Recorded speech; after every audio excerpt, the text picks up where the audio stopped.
How to disable read receipts in WhatsApp. That's what I will show you in this video. But before we begin, make sure to subscribe to the channel and ring the bell to get notified whenever a new video is uploaded. With that said, let's get started.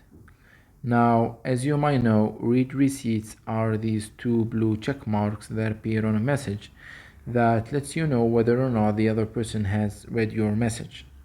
Now, if I click and hold on the message and then click on the info, you can see that the two blue check marks mean that the message has been read, and if they are still gray, it means that the message has been delivered and not read yet.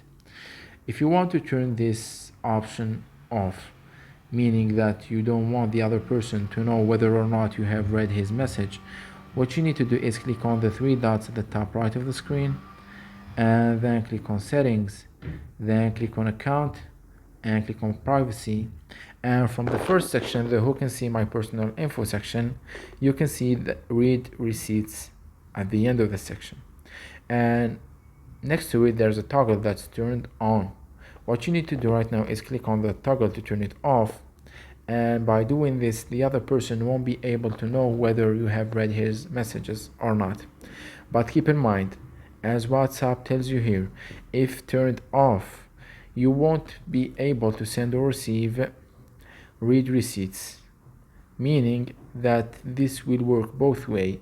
The other person won't be able to see whether or not you have read his message, and you too won't be able to see whether the other person has read your messages or not. And also, read receipts are always sent for group chats, meaning this will only work if the conversation is personal between you and another person, and if you are in a group chat, this won't be applied, unfortunately. So that was it for this video. That's how you can turn off read receipts on WhatsApp. If you have any questions, please leave them in the comment section down below. With that said, see you in the next video.